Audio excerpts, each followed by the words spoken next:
मुग्धा और उसकी सास के बीच पूरा समय सास के किसी ना किसी काम को लेकर मतभेद चलते ही रहते हैं। बहू, ओ बहू, जरा चाय बना दे। मुग्धा चाय लेकर आती है। ये लीजिए, और कुछ चाहिए?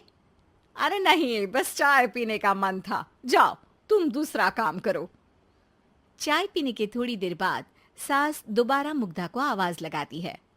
अरे बहू रे, आओ बहू, जरा हलवा तो बना दे, मीठा खाने को मन हो रहा है।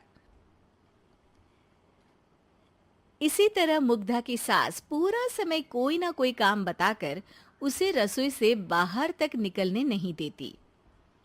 कभी चाय, कभी हलवा, कभी पानी तो कभी दूध, हर समय खाने को चाहिए और उसके लिए अपने हाथ पैर बिल्कुल नहीं हिलाने।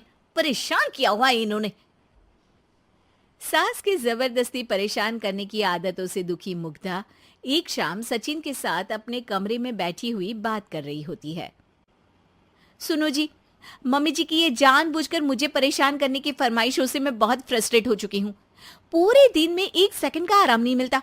रसोई से बाहर कदम रखती नहीं कि बहू ये बना दे, बहुरी वो बना दे। अरे इनकी फरमाइशें चलती ही रहती है। अरे मुग्धा, माँ खाने की शौकीन है, पर उम्र हो चली है, खुद खाना नहीं बना सकती, इसलिए तुमसे बोलती है। अरे तो शौक भी उम्र देख कर रखने चाहिए ना। समझ में नहीं आता, हर समय फेविकॉल का जोड़ लगाए सोफे से चिपकी बैठी रहती है। इतना सब डाइजेस्ट कैसे हो जाता है उन्हें? अरे तुम मेरी माँ से इतनी नफरत कैसे कर सकती हो? मैं उसे नफरत नहीं करती जी, बस परेशान हूँ। जहां मुग्धा अपने पति से ये सब बोल रही होती है, वहीं उसकी सास भी कमरे के बाहर दरवाजे से कान लगाए सारी बातें सुन रही होती है और अगली दोपहर रसोई में मुग्धा के पास जाती है। बहू, आज ना मेरा कुछ मसालेदार खाने का मन है। तो चाय बना दूं? मुझे बहुत पसंद है। अरे ना, ऐसा कर लिट्टी चोखा बना ले।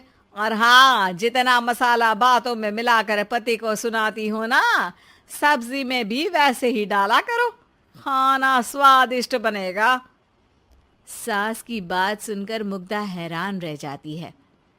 मतलब आप पूरा समय मुझ पर हुक्म चलाने के साथ बंद कमरे में हुई पति पत्नी की बीच की बातें भी सुनती है? अरे बात जब मेरी थी तो सुनने में क्या दिक्कत है? ये कहकर सास वहां से चली जाती है। अरे अब तो हद पार हो गई। इस तरह से तो ये मेरा जीना मुश्किल कर देंगी।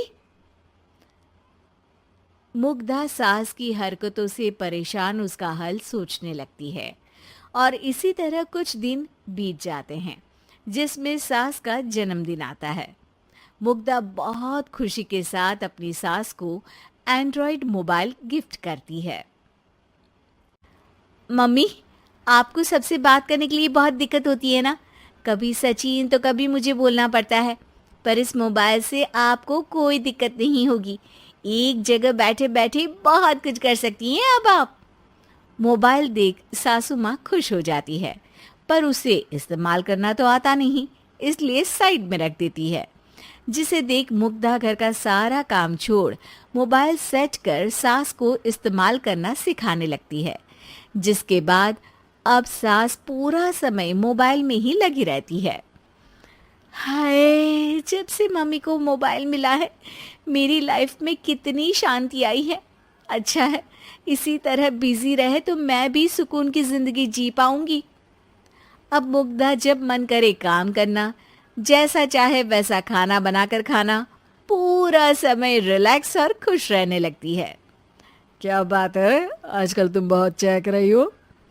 अरे मम्मी जी से छुटकारा जो मिला है, अब ना फरमाइशें ना छुप छुप कर बातें सुनना। अच्छा, तो मोबाइल गिफ्ट करने की ये स्कीम थी। इसी तरह दिन बीतते हैं और अब मोबाइल पर लगी सास फरमाइशों की जगह सवालों के लिए बहू को आवाजें लगाना शुरू कर देती है। अरे बहू, सुन तो, देख जरा किसी का फोन क्यों नहीं मिल रहा? रिचार्ज खत्म हो गया है, पर अभी 4 दिन पहले ही तो मैंने किया था, इतनी जल्दी कैसे खत्म हो गया? अरे मैंने कल तेरी कनाडा वाली मौसी सास से 3 घंटे बात की थी ना। क्या? इतना महंगा तो मोबाइल भी नहीं आया जितना महंगा इसका रिचार्ज पड़ रहा है। इसके बाद तो जैसे मुग्धा के दिन के 24 घंटे में से 20 घंटे सास के पास उनके मोबाइल रिलेटेड प्रॉब्लम सॉल्व करने की ड्यूटी ही बन जाती है। अरे मुग्धा, ये मोबाइल में अचानक तेरी मौसी सास की शक्ल क्यों दिखने लगी? और ये तो हिल भी रही है। मम्मी, ये गूगल डुओ का वीडियो कॉल है। इसमें आप बात करने के साथ एक दूसरे की शक्ल भी देख सकती हो। अच्छा, ये तूने मुझे पहले क्यों नहीं बताया? अब बताने के लिए पहले नहीं बताया। इसी बीच सचिन भी वहां आ जाता है और सास अपनी वीडियो कॉल में बिजी हो जाती है। क्यों, सास बहू में क्या गपशप चल रही है? इसे गपशप नहीं, दिमाग का दही होना बोलते हैं। पर तुम तो मम्मी को मोबाइल देकर बहुत खुश थी, फिर क्या हुआ? हाँ, उसका सुकून भी कुछ ही दिन मिला। अब घर के टंटे खत्म हुए तो मोबाइल की टिंग टिंग शुरू हो गई। देखो भाई, कुछ पाने के लिए कुछ खोना तो पड़ता है। आखिर तुमने मोबाइल अपने फायदे के लिए ही तो दिया है, तो फिर सवालों के जवाब भी देने पड़ेंगे, क्योंकि जब तक उनके हाथ में ये फुंथरू रहेगा, तुम्हारी लाइफ में प्राइवेसी और सुकून रहेंगे।